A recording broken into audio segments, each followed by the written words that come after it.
Szymon Abramski was a scholar of great repute. Fluent in many languages, he was also a bibliophile and amassed over the years one of the most astonishing libraries on the left and probably on the right as well.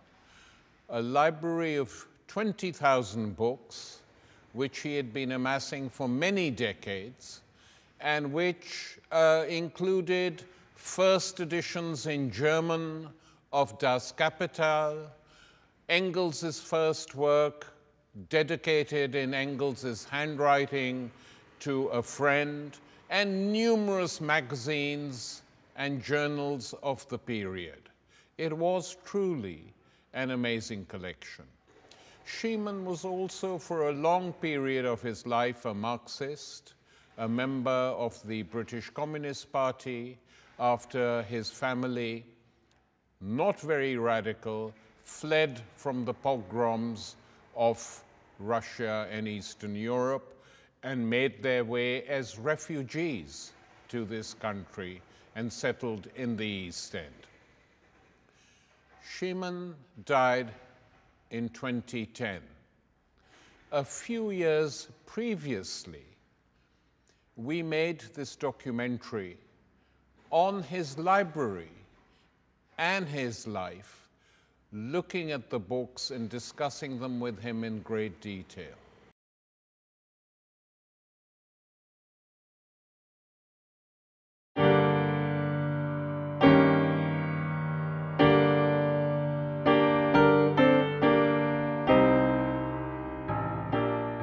Szymon Abramski was born in 1916 in Minsk in Belarus. In 1932, with Stalin firmly in control of the Soviet Union, Szymon fled to the West.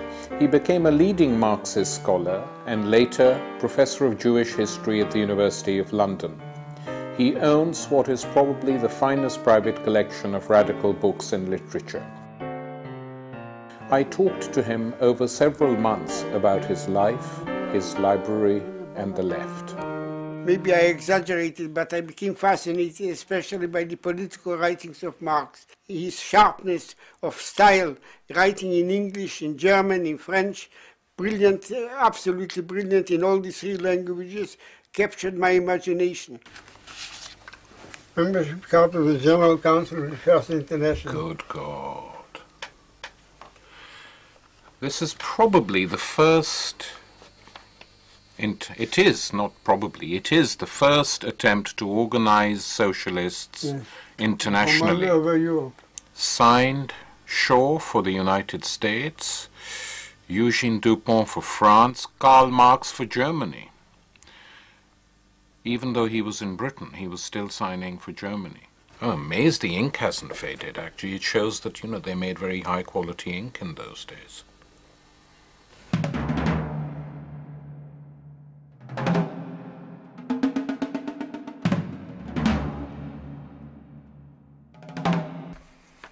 Now I come to my jewel in the crown, is the Paris Commune. So I've got a collection of 26 volumes, bound uniformly different sizes, with nearly 3,000 posters in color, in black and white.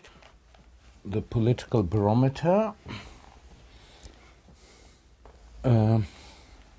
Incredible. Oh, look at this.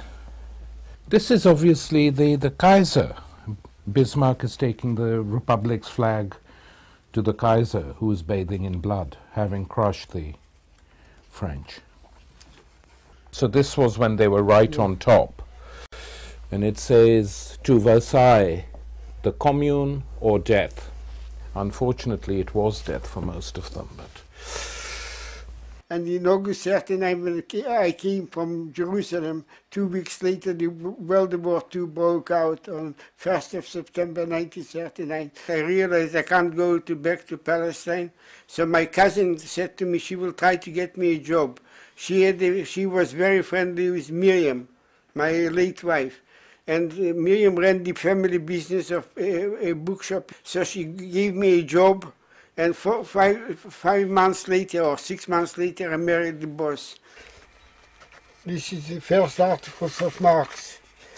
Anecdote, 1843. 1843, 2 volumes complete, in the original wrappers. My heretical ideas on Marx is much more important in political comments than as an economist of lasting value. This is what keeps me fascinated by Marx. His interpretation of history, you might agree with it or not, is brilliant, and it has still force in some elements. One has to see it in many ways.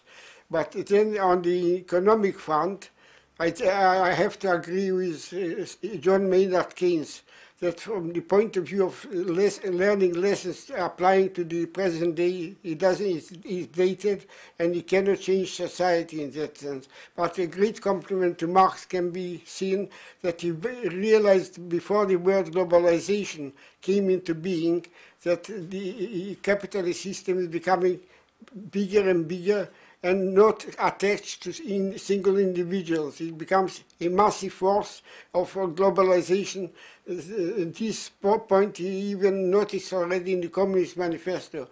Now I've got what I want to show you. The Manifesto of the Communists by Karl Marx, forward by Engels, International Publishing Company, 1886, the first anarchist edition in England. They cut out the whole passage of the Communist Manifesto. You mean the anarchist publication of the Communist Manifesto? A series of measures are proposed which are not applicable at the present time. No, as more radical measures are necessary. Translator's note.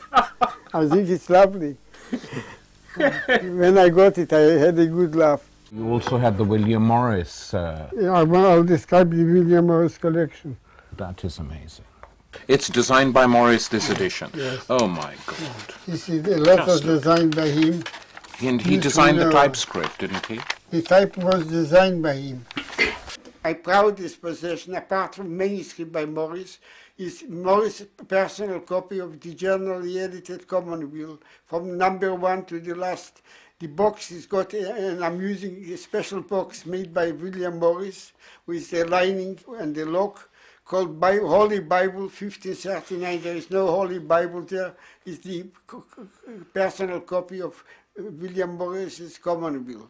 He's a multi-talented man in many things, like in typography, wallpaper designs, furniture designs, exceptional, unique, unique. Isn't that incredible? That is just truly amazing. And this is the personal copy of William Morris in a box that he designed for Holy Bible 1539, and then he put in his own copy of the Commune. Gordon and the Sudan. This is a classic text by, I think, William Morris, Yes. if I remember, actually saying what a tremendous thing it is, the victory of the Mahdi in Sudan. Yes.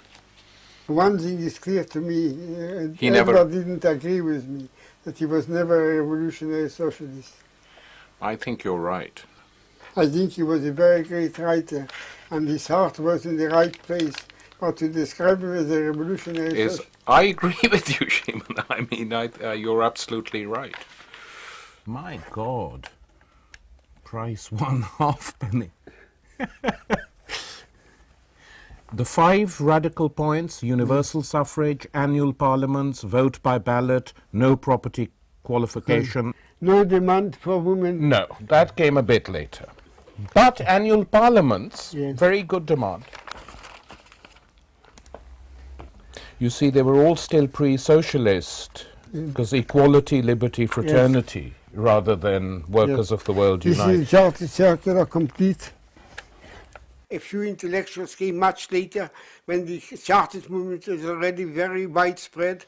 And it's interesting, the Chartist movement demanded that members of parliament should receive a regular pay. Whether you were a week, they demanded annual parliaments, which of course was impractical, but that members of parliament should get a fee, salary. This was one of the months of the Chartist movement. And when Marx came over as a refugee, his main contacts at that time were with the Chartists. He began to write for some of their papers. This is a letter written by imprisoned Chartists, Yes. Lovett and Collins, complaining about conditions in prison. They are all extremely... That we be allowed to retire to our cells during the daytime for the purpose of reading or writing, and that we be not locked up in them for 15 or 16 hours without fire or candlelight. Really? 1889. Good God. Grief. Dock labour strike, over 100,000 men out. Entirely on the work and labour movement. Yeah. Before the Labour Party. Before the Labour Party. Yes. Labour Party is 1900.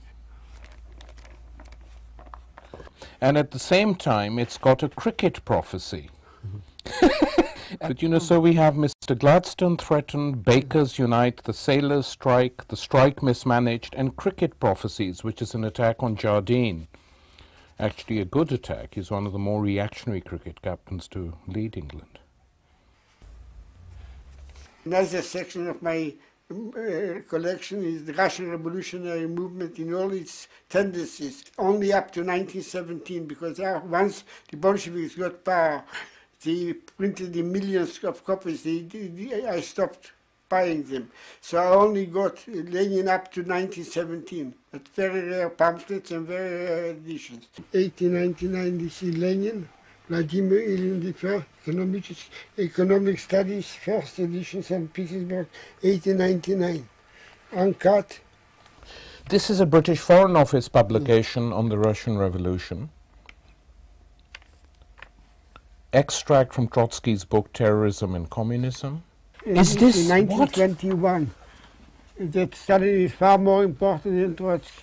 Well, I'm afraid they were proved right on that. It is exceptional, from the Foreign Office. There was a very nice bookseller from Austria called Shushitsky. He and his brother ran a bookshop called Libris in Boundary Road in Swiss Cottage. And whenever he got something of Marx or Engels, he used to get in touch with me, very nice man. And he has important things of Marx, but his conditions are crazy. Would you like to have a look at them? So I said I would love to see them. So I came, he had a room like this with a big bed, and on the bed there were over 200 books. Then there were these and a few other books of Marx, and I said I'm interested in 16 books. He said you either buy the lot or nothing. So I said to him, I have to consult my wife whether I can buy the lot. I don't need the books, I need only 16 books here. Well, I went home, discussed it with Miriam. Miriam said, you're mad, he is mad, buy the book.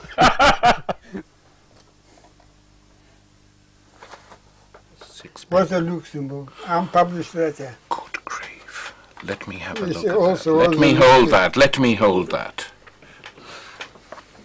I maintain to myself at least that however Marx is unpopular today, he might still come back with great force. In America, in the academic world, there is a lot of interest in Marx, much more than in Europe. But in Europe too, there is a revival of interest in the ideas of Marx. So from my point of view, is though many people are not treating him seriously enough, he will come back.